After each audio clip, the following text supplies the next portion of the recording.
लगभग 80% लोग तो झूमने ही लगे थे। और अचानक संगीतकार ने ऐसी तान छेड़कर बीच में रोक दिया और उसी के साथ दिए तेज कर दिए गए। और उसने कहा कि रुकिए, व्यक्ति को बुलाया, गिने कितने लोगों की गर्दन हिली। बताया गया 80% लोग खूब हिले वाला है। बोले ले जाओ बाहर, लाइन में खड़े करिए और उसके बाद मैं आता हूं, फिर गर्दन काटी जाएगी सबकी। मजाक बना दिया संगीत का। हिले क्यों, पंक्ति में खड़े कीजिए। और वो जो अंदर बैठे हुए थे, महाराज आप 20% जितने भी लोग, असली ठूंठ यही है। ये ठूंठ है, इनको देखकर तो महाराज चरण वंदना करने का मन कर रहा है कि इनके ऊपर अगर भगवान भी आके संगीत सुनाता, इनका कुछ नहीं बिगड़ सकता था। तो महाराज ये तो कमाल के निकले। राजा ने कहा ये तो धन्य है, इनको पुरस्कार दिया जाए। बोले हाँ महाराज, इनको भी बाहर खड़ा करो। अब बाहर चले गए, रोशनी में बाहर गए। राजा ने कहा कि पहले इनका इलाज या इनका इलाज। संगीतकार ने देख करके कहा महाराज जो ये 20% है, इनको तो आप कहो दरवाजे से निकले, जाए अपने घर। वो तो ऐसे उछलते हुए भागे जैसे कोई जो है 3 दिन से कोई पशु अंदर बांध रखे हो ना। और अचानक उनका रस्सी खोली जाए और दरवाजा खोल दिया जाए, और उस जो जैसे सिर पर पांव रख करके भागते हैं ऐसे लोग भागे। और ऐसा लगा जैसे कोई पीछे पकड़ने आ रहा है। अब भागो भागो भागो, अपने घर चलो, जान बची। पता नहीं कहाँ से संगीतकार ऐसा मिल गया। राजा भी सनकी हमारा, ऐसे लोगों को बुलाता है। राजा ने जो बाहर खड़े थे उनके लिए जल्लाद बुलाए, तलवारें लेकर सब आ गए। जैसे गर्दन सब लोग अपनी जिन जिन की हिली थी, वो सब के सब अपनी गर्दन पर हाथ घुमा के देख रहे, कटेगी तो जरूर।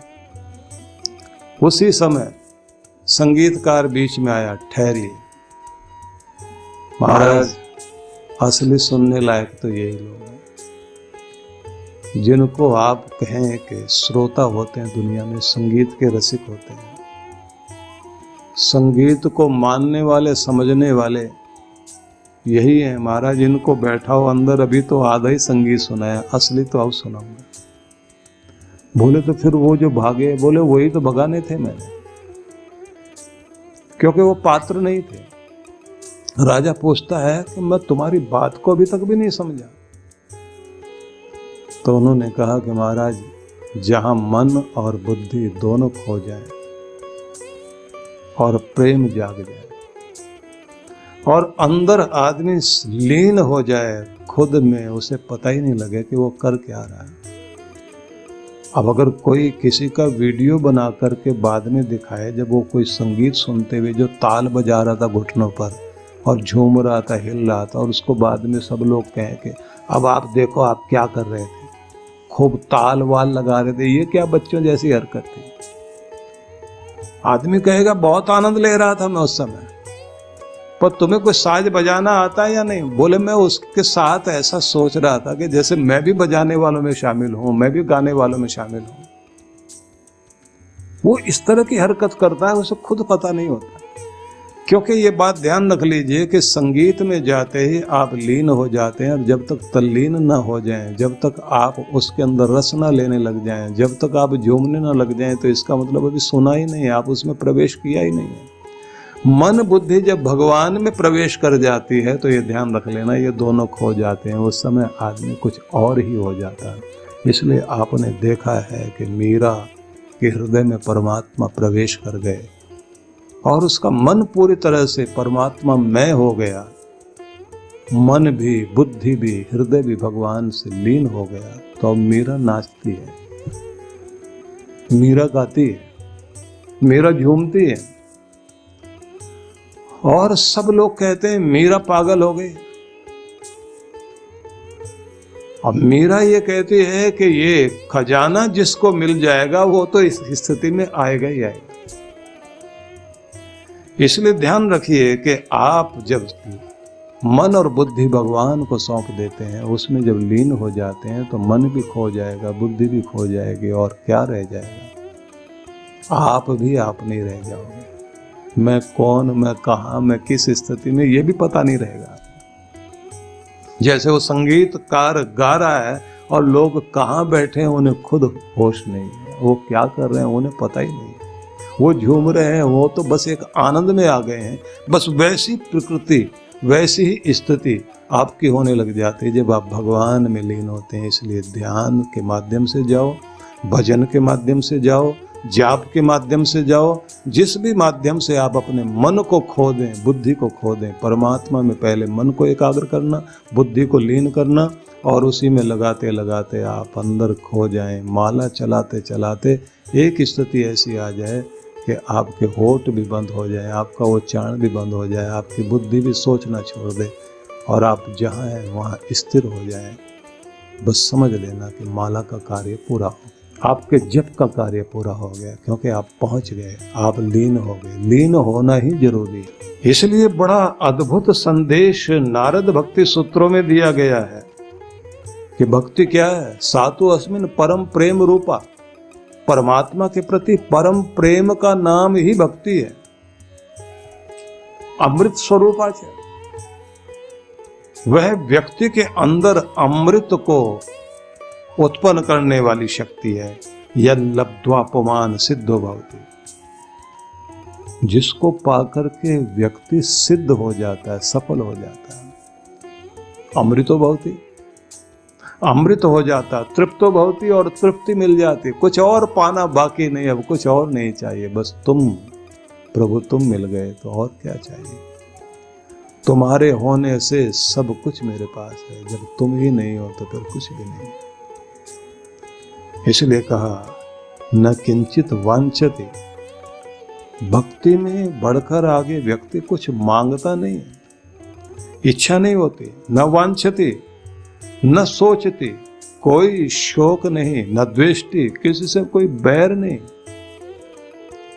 नारद ऋषि ने भक्ति के सूत्र दिए, बहुत अद्भुत सूत्र दिए कि मन लीन हो गया, बुद्धि लीन हो गई, अब तुम प्रेम पूर्ण हो गए, और प्रेम पूर्ण हो गए तो भक्ति चरम तक तुम्हें लेकर जा रही है। न मन न बुद्धि, कुछ भी नहीं, क्योंकि ये जगह वो है जहाँ मन काम नहीं करता, जहाँ बुद्धि काम नहीं करती, यहाँ हृदय काम करता है, यहाँ प्रेम का स्थान है। ये प्रेम नगर है, ये प्रेम का मंदिर है, क्योंकि प्रेम पूर्ण होकर के ही परमात्मा के प्रेम को पाया जा सकता है। ये सीधा नियम है। प्रेम में भरपूर होकर के ही आप परमात्मा के अतिशय प्रेम को प्राप्त कर सकते हैं। और जब आप प्रेम पूर्ण होते हैं तो आपको बहुत बहुत प्रेम वापस दिया जाता है।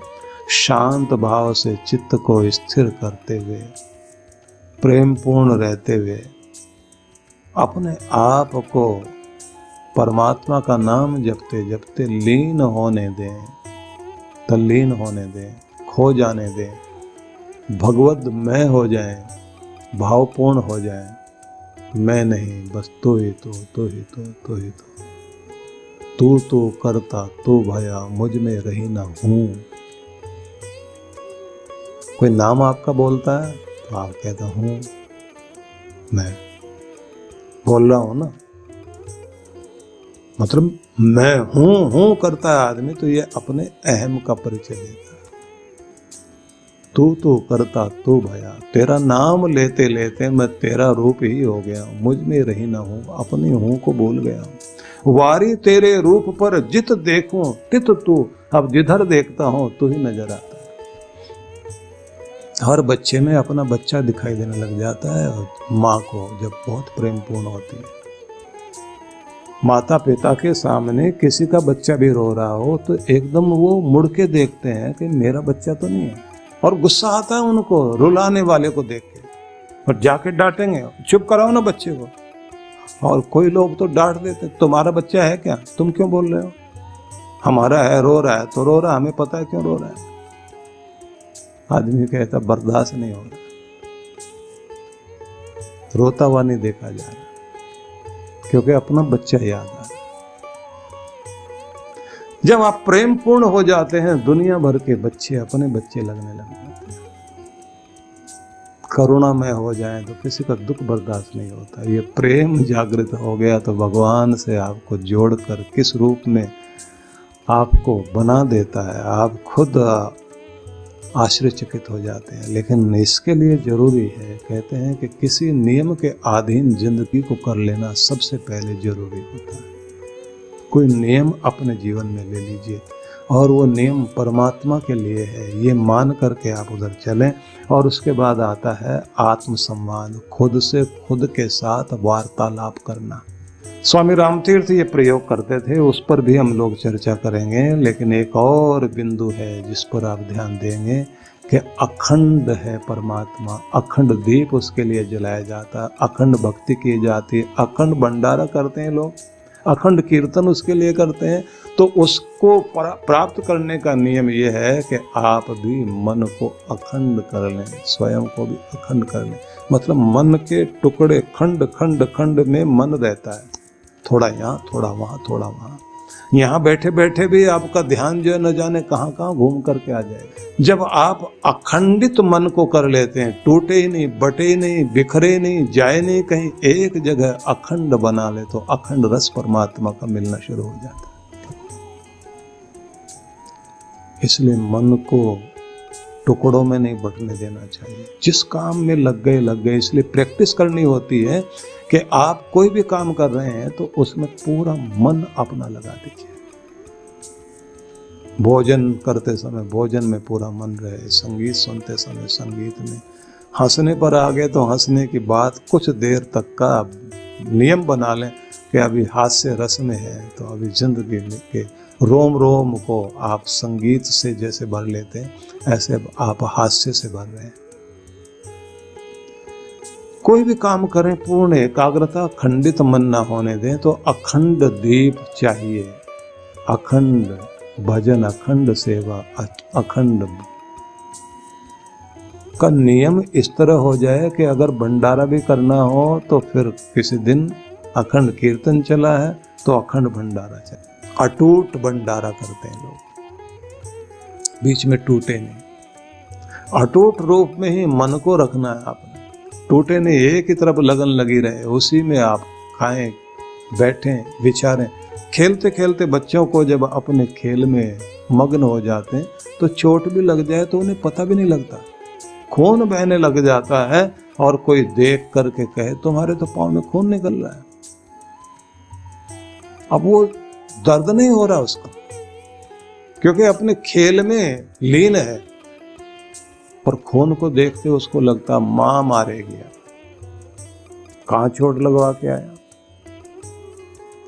अब सहानुभूति लेने के लिए पहले रोना शुरू करेगा। अब रोना शुरू किया तो माँ उसको डांट नहीं रही, गले लगा के कहती है मेरे बच्चे को बहुत दर्द हो रहा है, क्या हुआ था बेटा, किसने मारा। अब सहानुभूति वाली बात, और वो अंदर से जानता है कि मैं ड्रामा कर रहा हूँ, कोई दर्द वर्द नहीं है। लेकिन जब सब लोग अरे तुम्हें तो बहुत ज्यादा लगी, फिर उसे दर्द होना शुरू होता है। हाँ सच में ज्यादा लगी, मुझे तो पता ही नहीं लगा, गरम गरम चोट थी। अब महसूस करा दिया गया तो उसको महसूस होने लगा कि हाँ चोट लगी। जब आप लीन हो जाते हैं दर्द भूल जाएंगे दुनिया के, जब परमात्मा में खो जाएंगे तो भूल जाएंगे सबको। तो टूटने ना दें, बिखरने ना दें मन को। और जब अखंड रस लेने लग जाते हैं तो भीतर गुरु के संदेश मिलने शुरू हो जाते हैं।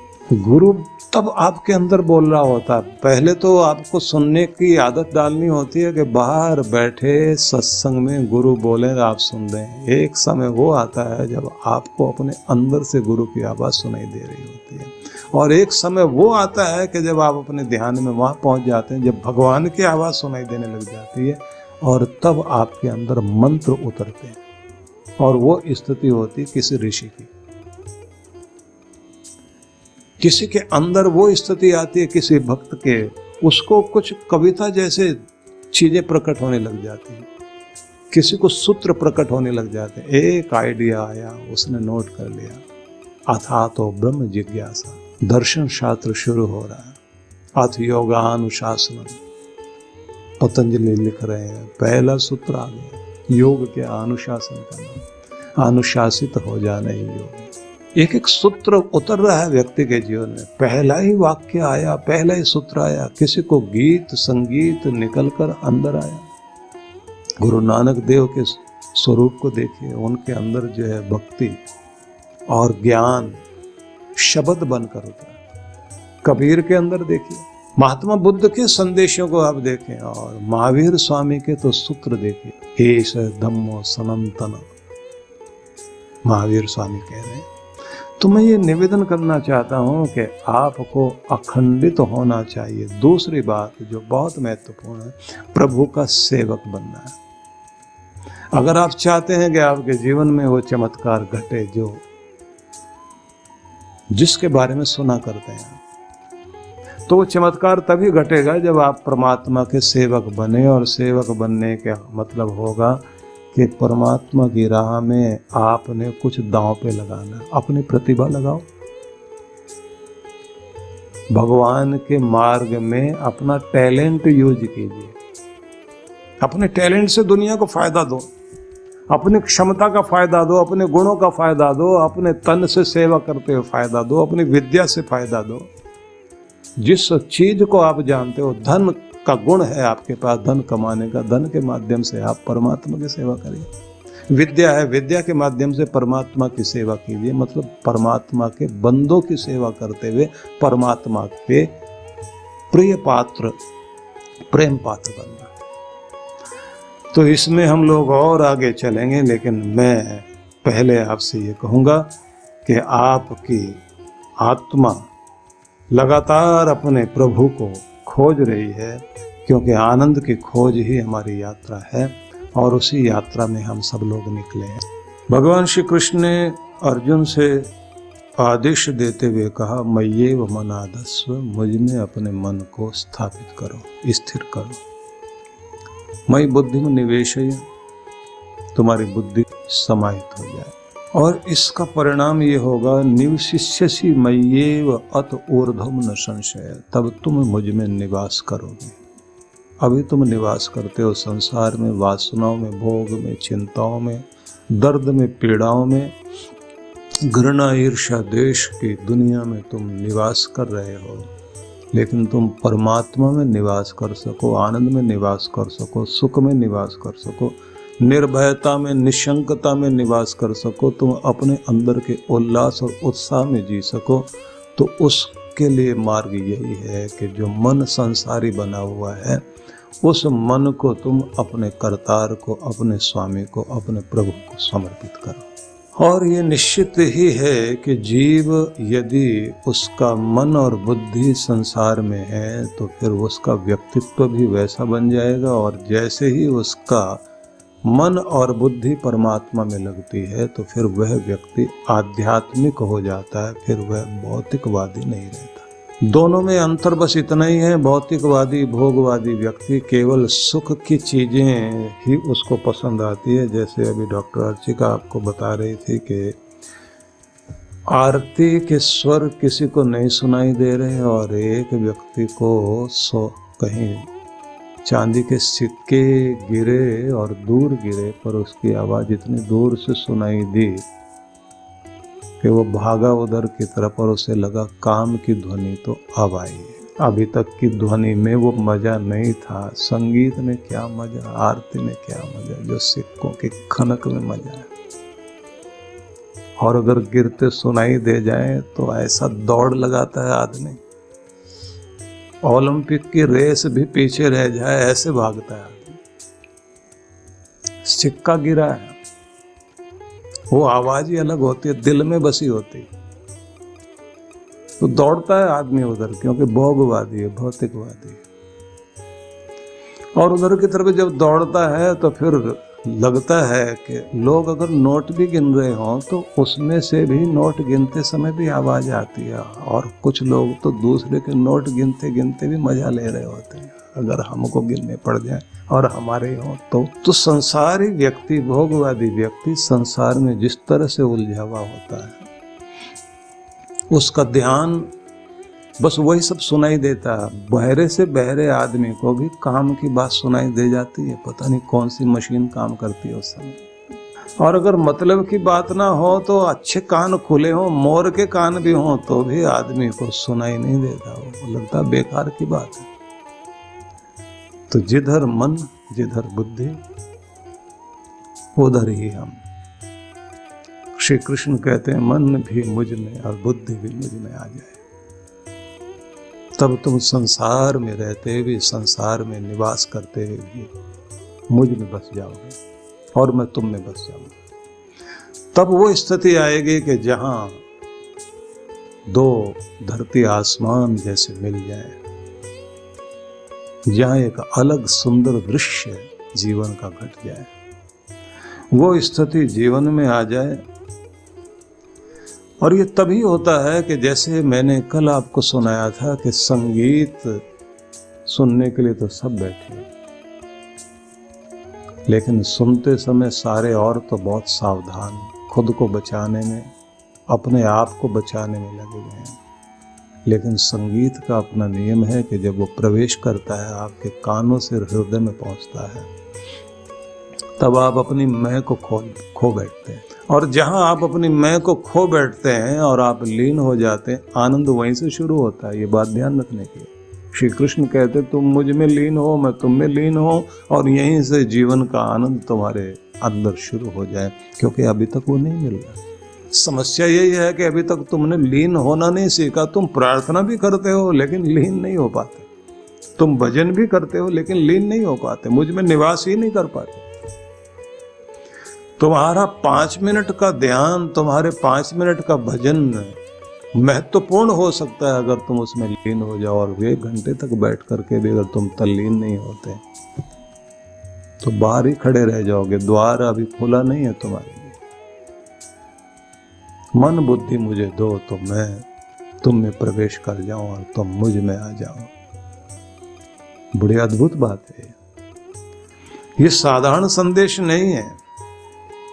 और इसी को आप मानिए कि किसी के अंदर ये भक्ति, ये प्रेम का प्रसाद जब व्यक्ति के अंदर प्रवेश कर जाता है, तो यहीं से वो चमत्कार घटना शुरू हो जाता है कि तब प्रभु की तरफ की गई यात्रा साधारण यात्रा नहीं होती, तीर्थ यात्रा हो जाती। तब आपके जीवन में दिया गया कोई भी फल, कोई भी मिठाई, कोई भी पदार्थ, कोई भी खाने का पदार्थ, वो पदार्थ नहीं रहता, वो प्रसाद हो जाता है, क्योंकि उसमें भगवत भावना जुड़ गई है। किसने दिया, क्यों दिया? भगवान के मंदिर से भक्ति करके आप उस प्रसाद को, कथा सुन करके, आप प्रभु का भजन सुन करके, आप जिस प्रसाद को लेकर के आए हैं, जो पदार्थ लेकर आए, खाने का भोज्य पदार्थ है वो, लेकिन वो प्रसाद बन गया। आपकी निद्रा भी अगर प्रभु को याद करते हुए आप नींद में जाते हैं और उस समय आप प्रभु का स्मरण कर रहे हैं, तो ध्यान रख लेना निद्रा समाधि बनती है उस समय। इसलिए यही तो एक तरीका सीखना है कि आप अपनी निद्रा को समाधि बनाएं, अपनी चलने फिरने को भगवान की परिक्रमा बनाएं। आपका बैठना जो है, बैठना ना हो, वो समझो कि आप भगवान की गोद में बैठ गए। आपका जलपान भी जलपान नहीं है, वो चरणामृत का पान हो जाए।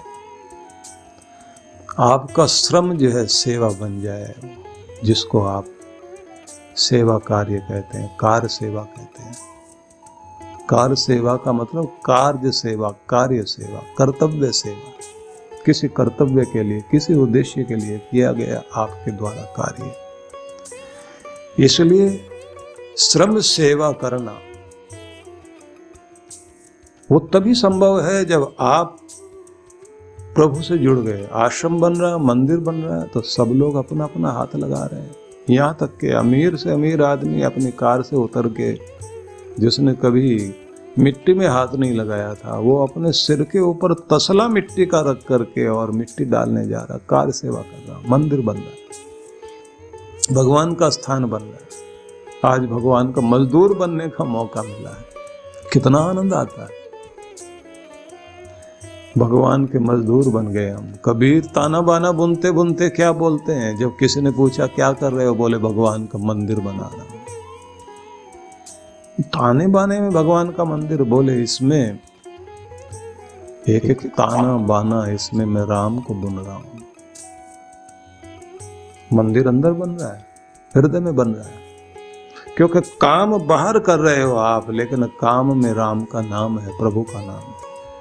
इसलिए बात ध्यान रख लीजिए कि जिस समय आप पत्थर में शालिग्राम देखने लग जाते हैं, जब आपका शब्द जो है भक्ति भजन बन जाता है, जब आपका उठना बैठना चलना फिरना भगवान की प्रदक्षिणा और उसके लिए लेटना भी दंडवत प्रणाम बन जाए, तो समझ लेना चाहिए कि अब आप भगवान में निवास कर रहे हैं, क्योंकि भगवत भक्ति आपके अंदर आ गई। इसलिए पुराने भजन सुने आप, उसमें लिखा गाते हैं लोग, कोड़ी को तो लाख संभाला, लाल रतन क्यों छोड़ दिया, तूने प्रभु भजन क्यों छोड़ दिया। काम न छोड़ा, क्रोध न छोड़ा, तूने प्रभु भजन क्यों छोड़ दिया। तो ये चेतावनी हमको दर्शाती है कि हम अपने जीवन को किस दिशा में लेकर के चलें, और कुछ ज्यादा करने की जरूरत नहीं है कि आप 10 काम छोड़ करके और फिर ऐसा करें। जो कुछ आपके जीवन में चल रहा है उसी में आपको बस थोड़ा सा परिवर्तन लाना है। इसलिए एक नियम ये माना जाता है कि जिस समय आपके मन में कोई विकार आना शुरू हो, तो उस समय आप 5 से लेकर 1 तक की गिनती शुरू कर दीजिए। 5 4 3 2 1, नहीं करना नहीं। और जब किसी भाव को हटाना है जो आपको प्रभावित कर रहा है, तो ये आप गिनती 5 सेकंड तो लगे। 5 4 3 2 1, नहीं, ये सब नहीं करना। और जो करना है उसके लिए भी आप मन में भाव लाएं। मन दूसरी तरफ जा रहा तो भी ये सिर्फ 5 सेकंड बोल के देख लीजिए। ध्यान में जाने के लिए हम लोग जो प्रयोग कराते हैं, क्योंकि ज़्यादातर 1-8 घंटे के लिए बैठा है तो उसमें तो भूमिका ही बनती है। 5-7 दिन का जब अवसर आता है तो हम लोग भी अपने फ्लो में आते चले जाते हैं, तो उस समय बहुत सारी चीज़ें बताई जाती हैं। और अगर व्यक्ति उस समय उन सब को अपनाना शुरू कर दे तो जीवन में एक बहुत बड़ा और बहुत प्यारा परिवर्तन आना शुरू हो जाता है। इसलिए बात ध्यान रख लीजिए, प्रभु में निवास हो जाना मतलब प्रभु में होना, ये बहुत ही महत्वपूर्ण है। चित्त शुद्धि के साथ ही प्रभु में निवास होने की पात्रता बनती है। तो इसको पतंजलि ऋषि जो बताते हैं, मैत्री करुणा मुदिता उपेक्षा आदि का जो उन्होंने संदेश दिया, उसको ध्यान में रख लेना चाहिए कि सज्जनों के साथ, अच्छे लोगों के साथ मैत्री भाव रखें। किसी की प्रगति को देख करके जले नहीं, आपके अंदर भी प्रसन्नता आनी चाहिए और दुखी जनों के प्रति आपके अंदर करुणा का भाव आए। दुष्टों को देख करके उपेक्षा, न लेना न देना, एक दूरी, उपेक्षा करें। जैसे आप कहीं चलते हुए मार्ग में बहुत सुंदर कोई शोरूम देखें और उसी के साथ थोड़ा सा 2 कदम आगे उठाते ही आपको कूड़ा घर दिखाई दे जाए, बदबू भी आ रही, तो आप कितनी उपेक्षा से देखते हैं। एक को आपने अपेक्षा से देखा, एक को आपने उपेक्षा से देखा। जिसको अपेक्षा से देखा वो शोरूम था, बहुत अच्छी गाड़ियां खड़ी हुई हैं, अगर ये वाले कलर वाली अपने पास आ जाए तो अपेक्षा। और कूड़े को देखा तो भागो, जल्दी से निकलो आगे, दुर्गंध, और ध्यान भी नहीं देते उधर, मुड़ के भी नहीं देखते। तो जब आप किसी दुष्ट संगति को उपेक्षा से देखते हैं, कोई लेना देना ही नहीं इससे, न चित्त में उसको बैठने देना कि उसे बार बार सोचना पड़े। तो संसार में दुष्टों के प्रति उपेक्षा भाव रखने से, सुख दुख में सम रहने से, क्षमा भाव अपनाने से और पाप पुण्य का विवेक रखने से चित्त में कोमलता आती है। और जैसे आपका चित्त कोमल होता है तो उसके अंदर ही आपके जीवन में परमात्मा का कृपा प्रसाद उतरना शुरू होता है। तो बहुत गंभीर न लगे विषय तो फिर हम अपने आप को थोड़ा सा और आगे लेते कर चलते हैं। ईश्वर ने आपको अपने मार्ग के लिए चुना, ये बात बार बार मन में दोहराइए और दोहराइए कि मैं बहुत भाग्यशाली हूँ कि परमात्मा मुझे अपना बना लेना चाहता है। अपना बना लेना चाहता है तो फिर वह मुझे स्वयं के ऊपर कुछ प्रयोग करने का अवसर दे रहा है।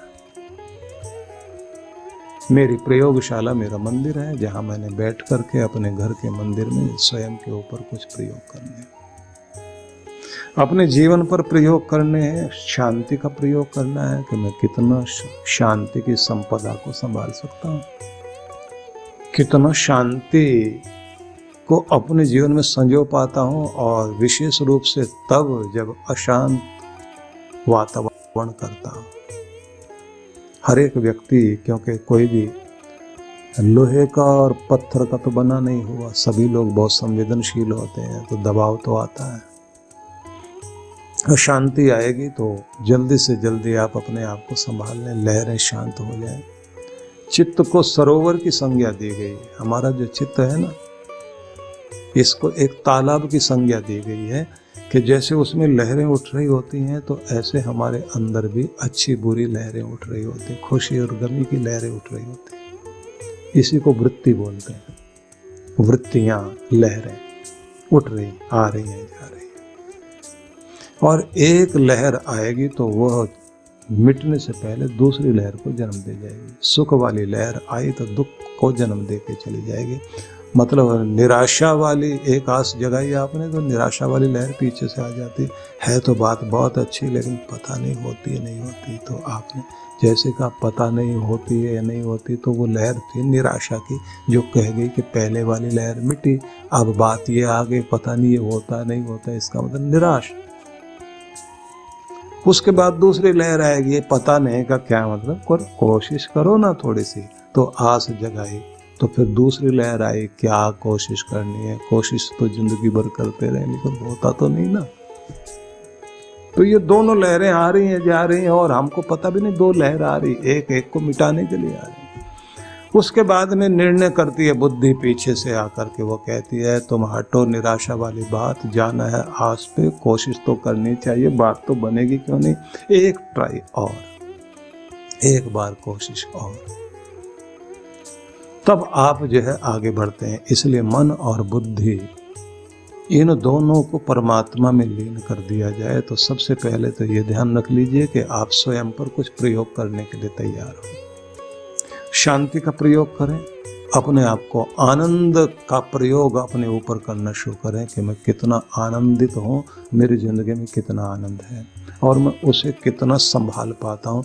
क्योंकि पैसा जैसे कमाना, संभालना और बचाना और सुरक्षित रखना, ये नियम है। ऐसे ही आनंद को कमाया, आनंद को बचाया, आनंद को सुरक्षित रखा और उसे स्थिर रखना है। दौलत है मेरी, आया और चला गया तो कमाया और गया, खाया पिया और खत्म। ऐसे नहीं, तो अपने आनंद को संभालना। तो ये प्रयोग आपने खुद पर करने और इस पर काम करना।